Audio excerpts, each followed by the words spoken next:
اقتدار پہ بیٹھنے والوں نے اپوزیشن جماعتوں کے لیڈروں کو کون کون کے الفاظ سے نوازا ہے.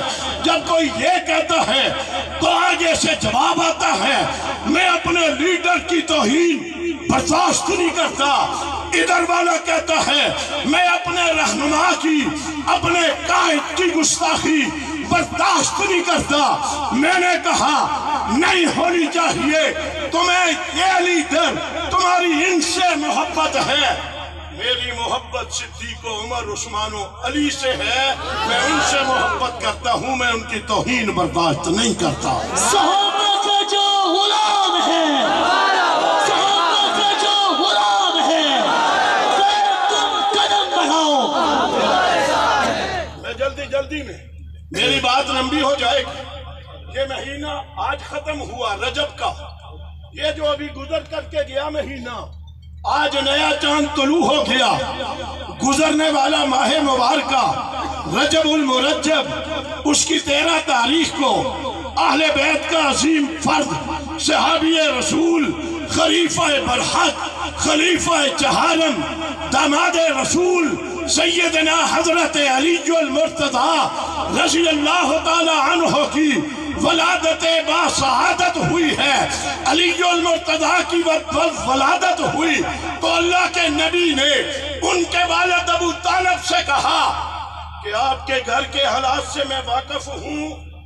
آپ علی مجھے دے دیں. یہ نبی کہہ رہے ہیں اللہ کے نبی فرما رہے ہیں علی کو مجھے دے دیں.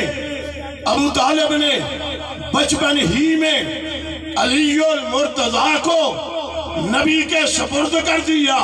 میں جملہ کہنا چاہوں گا بچپن میں علی نبی کے پاس آیا اور چلتے چلتے پیغمبر نے کس انداز میں تربیت کی ہوگی بچپن میں کیسے پیار کیا ہوگا کیسے پیغمبر نے علی المرتضی کے ساتھ محبت کی ہوگی. وہ وقت بھی آئے تھے گود نبی کی ہوتی تھی سر علی المرتضی کا ہوا کرتا تھا.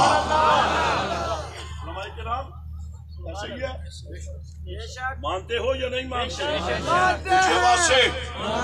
اونچی آواز سے جس علی کا سر نبی کی گود میں آیا اس علی کی عظمت کو سلام کریں گے یا نہیں کریں گے؟ کریں گے یا نہیں کریں گے؟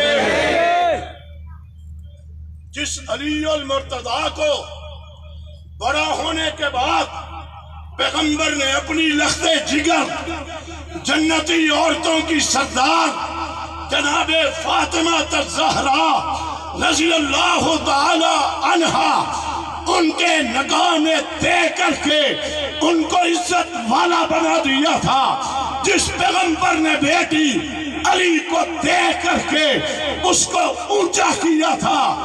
تو مجھے بتلاؤ نبی اعتماد کرے میں اعتماد کروں گا یا نہیں کروں گا؟ جس کے اوپر نبی اعتماد کا اظہار کرے تو لوگی کے مسلمان ہو یہاں کی مختلف برادریوں کے ذمہ دار ہو تم بچوں والے بچیوں والے ہو.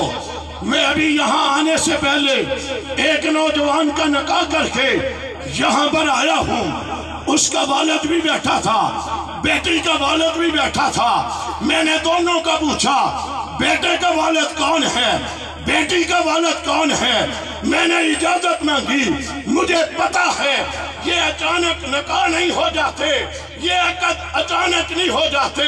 خاندانوں والے جو ہوا کرتے ہیں وہ پوری تحقیقات کرتے ہیں. جہاں کوئی رہتا ہے وہاں جا کر کے شہر سے محلے سے گلی کوچے میں جا کر کے پوچھتے ہیں یہ کیسے لوگ ہیں. یعنی تحقیقوں کے بعد اے میں اور تم جو ہو تم اپنی بیٹیوں کے رشتے کرتے ہو. جس کو نبی نے اپنی بیٹی دی ہے اس نے بغیر سوچے دے دی ہوگی. چمن چمن کلی کلی چمن چمن کلی کلی نگر نگر کلی کلی. میرا جملہ سنیں میں اس علی المرتضی کی عظمت کو بھی سلام کروں گا جس کے گھر میں نبی کی ایک بیٹی جناب فاطمہ الزہرا نکاح میں آئیں. میں اس عثمان ابن عفان کی عظمت کو بھی سلام محبت و عقیدت پیش کروں گا، جس کے گھر میں نبی کی 2 بیٹیاں رقیہ ام کلثوم، یہ 2 بیٹیاں اس کے نکاح میں آ گئی، اور پہلی بیٹی کے نکاح کے بعد جب دوسری بیٹی کے نکاح کا عنوان آیا، عثمان ابن عفان پریشان بیٹھے ہوئے تھے۔ اللہ کے نبی نے فرمایا عثمان پریشان کیوں ہو؟ تیرا نکاح میری بیٹی کے ساتھ رب نے آسمانوں کے اوپر کر دیا ہے۔ سبحان اللہ کو ذرا اونچی آیا، رب نے آسمانوں کے اوپر میری بیٹی کا نکاح تیرے ساتھ کر دیا ہے۔ جب اس کا بھی انتقال ہو گیا تو اللہ کے نبی نے فرمایا اگر میرے ہاں 40 بیٹیاں ہوتی، دوسری روایت میں ہے اگر 100 بیٹیاں ہوتی، میں ایک ایک کر کے عثمان سے نکاح کرتا جاتا، اس لیے کہ محمد کو عثمان سے بہتر داماد نہیں ملنا تھا اور عثمان کو محمد سے بہتر سسر نہیں ملنا تھا۔ عظمت عثمان غنی ناشر قرآن ہے، عثمان ہے ناشر قرآن ہے، ناشر قرآن ہے۔ میرا بھائیو، میں اور تفصیل میں جائے بہت مختصر کرنے لگا۔ جناب صدیق اکبر رضی اللہ تعالی عنہ آپ یہ جلسے جلوس نماز روزے حج زکوٰۃ طواف عمرے حج کرتے ہیں، کیوں کرتے ہو؟ پوچھنے پر جواب آتا ہے رب کو راضی کرنا چاہتے ہیں۔ کیوں راضی کرنا چاہتے ہو؟ جواب آتا ہے رب راضی ہو گیا تو جنت مل جائے گی، جنت کی تلاش میں تم مارے پھرتے نظر آتے ہو۔ یارو امام الصحابہ صدیق اکبر رضی اللہ تعالی عنہ جن کے بارے میں فرمایا کل قیامت کا دن آئے گا، جنت کے 8 دروازے کھول دیے جائیں گے، ہر دروازے سے آواز آ رہی ہوگی صدیق میرے سے گزر کر جنت میں داخل ہوگا۔ دوسرے دروازے سے آواز آ رہی ہوگی، تیسرے دروازے سے، ادھر والے دروازے سے، ہر دروازے سے آواز آ رہی ہوگی صدیق میرے سے گزر کر جنت میں داخل ہو جا۔ میرے دوسرے لفظوں میں یوں کہو ساری دنیا جنت کی تلاش میں پھرتی ہے، جنت ہاتھ باندھ کر کے صدیق کو تلاش کرتی ہے۔ مصطفیٰ کے ہم سفر، مصطفیٰ کے ہم سفر، مصطفیٰ کے ہم سفر۔ میرے بھائیو، ابھی اسی مہینے میں معراج کی رات گزری ہے، 3-4 دن پہلے معراج النبی پیغمبر کا سفر ہوا تھا۔ میں تفصیل میں نہیں، اشارتاً جملہ، پیغمبر نے جہاں باقی جگہوں کو دیکھا، پیغمبر نے بیت المقدس میں انبیاء کی امامت کروائی، انبیاء نے خطاب کیے، سب سے آخر میں حضور کا خطاب ہوا، پھر نبیوں کو ہمارے نبی نے نماز کی امامت کروائی۔ اس رات میں اللہ کے نبی فرماتے ہیں میں نے جنت کو دیکھا اور میں نے جنت میں حضرت عمر کا بنا ہوا محل دیکھا۔ اس کے لیے دروازے کھول دیے، اس کے لیے کہا میں نے جنت میں اس کا محل اپنی آنکھوں سے دیکھ لیا۔ اور جب تیسرے نمبر پر حضرت عثمان غنی کی باری آئی تو اللہ کے نبی کہتے ہیں لِكُلِّ نَبِيٍّ رَفِيقٍ وَرَفِيقِي فِي الْجَنَّةِ عثمان، فرمایا جنت میں ہر نبی کا ایک رفیق ہوگا، ایک دوست ہوگا، جنت میں محمد کا رفیق عثمان ابن عفان ہوگا۔ خلافت راشدہ، خلافت راشدہ۔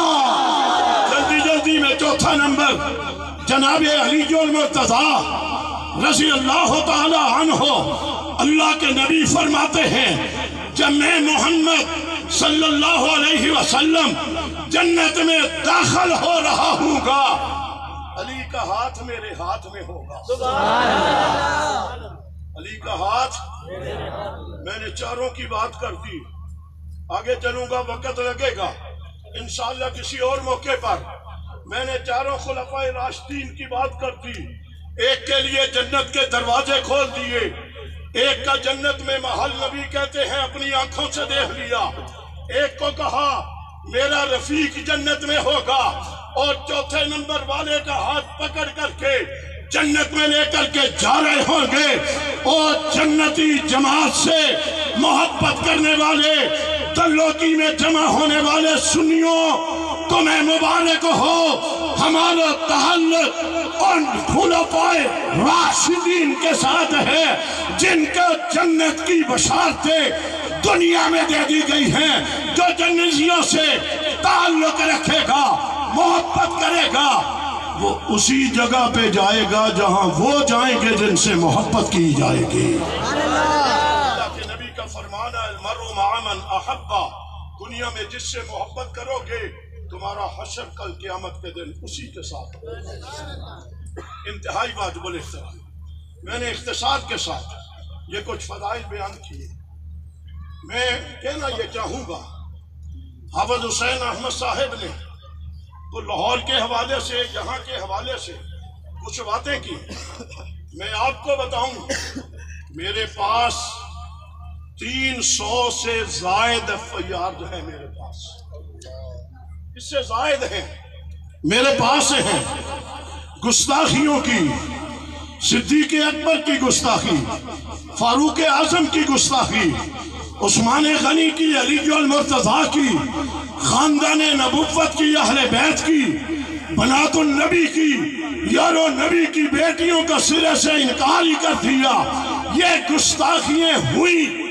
گستاخیاں کرنے والا ایک ہی طبقہ ہے، دوسرا کوئی نہیں ہے۔ میرے اگلے جملے پہ غور کرنا ممکن ہے کوئی اداروں کے لوگ یہاں جمع ہوں گے، موجود ہوں گے، میری بات توجہ سے وہ سنیں۔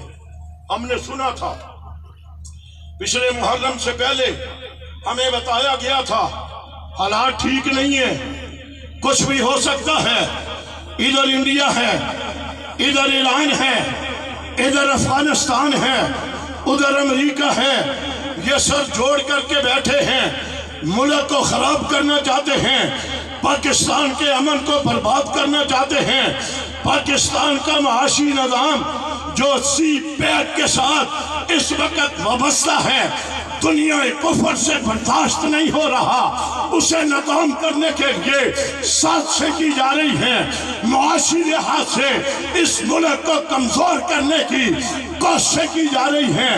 یہ باتیں ہم نے سنی، مختلف دفاتر میں مختلف ذمہ داروں سے سنی۔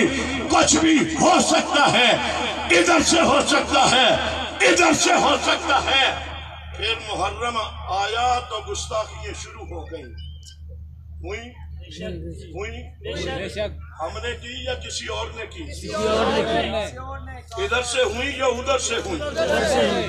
خطرے کا اظہار آپ نے کیا تھا کہ ملک کو نقصان پہنچانے کے لیے یہ ہو سکتا ہے شیعہ سنی فسادات کرایا جائے گا۔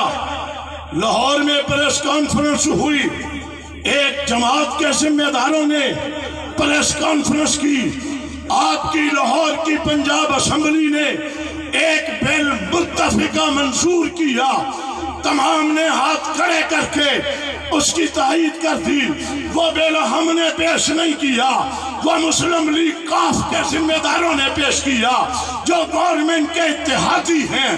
قرارداد بل وہ لے کر کے آئے، میں نے شکریہ ادا کیا پرویز الہی صاحب کا، ان کی جماعت کے ذمہ داران کا، پی ٹی آئی والوں نے اتفاق کیا اس بل کے ساتھ، ہم نے شکریہ ادا کیا، مگر ایک جماعت کے ذمہ داروں نے لاہور میں بیٹھ کر کے پریس کانفرنس کر کے کہا ہم اس بل کو پورے کے پورے کو مسترد کرتے ہیں، ہم اس بل کو نہیں مانتے۔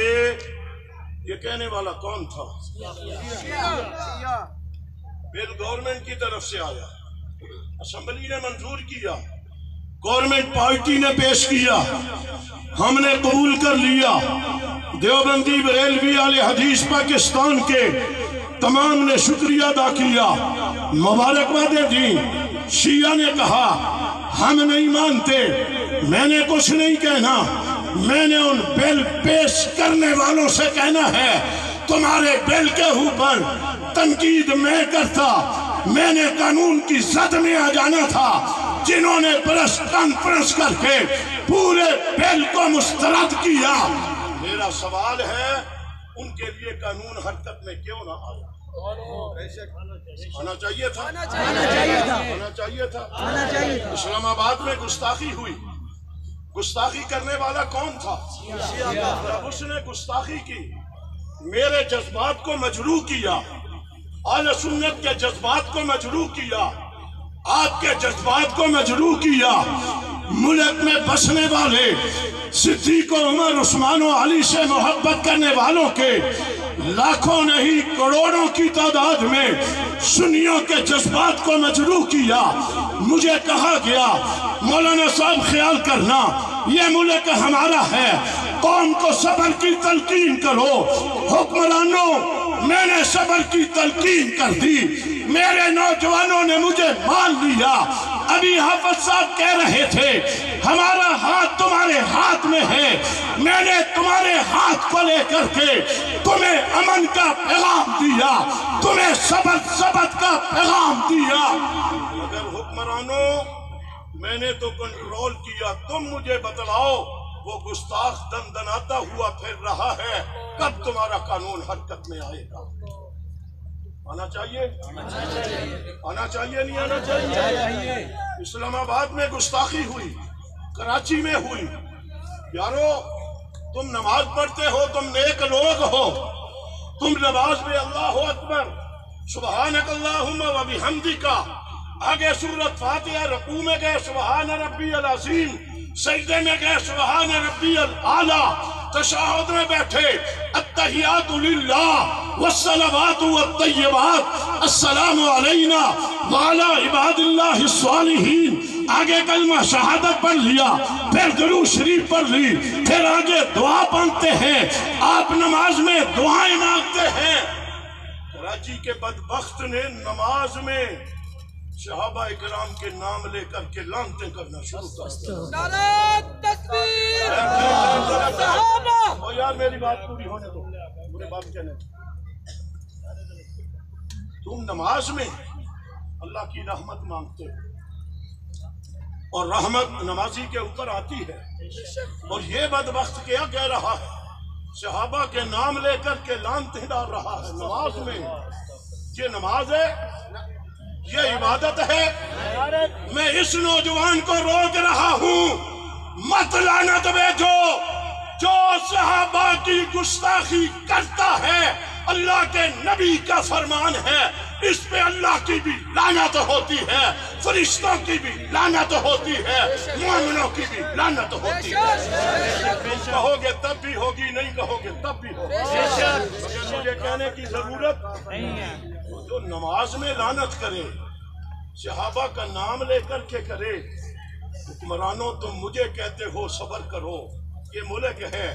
ایمانداری سے میری مجبوری بھی یہی ہے کہ یہ ملک میرا ہے، میری مجبوری ہے، میرا کسی اور ملک سے کوئی تعلق نہیں ہے۔ میں تو بنیادی طور پر یا صحابہ کا ایجنٹ ہوں یا میں پاکستان کا ایجنٹ ہوں۔ نہ میں صحابہ کی توہین برداشت کر سکتا ہوں، نہ میں پاکستان کی توہین برداشت کرتا ہوں۔ جہاں صحابہ کی گستاخی ہوتی ہے میں پھر بھی قانون کا سہارا لینے کے لیے عوام میں آتا ہوں۔ کوئی پاکستان کی توہین کرتا ہے میں تب بھی اس کے خلاف دفاع پاکستان بنا کر کے، لاہور کے بارڈر کے بنا کر کے کھڑے ہو کر کے پاکستان زندہ باد کے نعرے ہم نہیں لگائے تھے۔ تیرا ایک اشارہ جی، تیرا ایک اشارہ، تیرا ایک اشارہ، حاضر حاضر خون ہمارا، تیرا ایک اشارہ، تیرا ایک اشارہ، عظمت صحابہ پر جان بھی قربان۔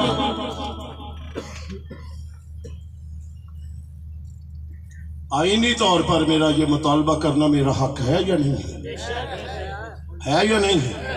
میں مطالبہ بھی قانون کا کر رہا ہوں، میں اس قوم کو نہیں کہتا سڑکوں پہ نکل آؤ، میں نہیں کہتا گراؤ جلاؤ کرو، میں نہیں کہتا طاقت کا استعمال کرو، کوئی مشکل نہیں ہے۔ اہل سنت والجماعت اس ملک کی واضح اکثریت ہے، اگر واضح اکثریت کوئی فیصلہ کر بیٹھے ان کا راستہ کوئی روک سکتا ہے؟ مگر میں کیا کروں، میری مجبوری ہے، میں پاکستانی ہوں، میں ایرانی ہوں، نسل نہیں ہوں، میری مجبوری ہے، میں پاکستانی ہوں، میں پاکستان کے خلاف کوئی بات برداشت کر سکتا نہیں۔ ہونا چاہیے، قانون بننا چاہیے، نہیں بننا چاہیے؟ اس لیے کہتے ہیں قانون بننا چاہیے۔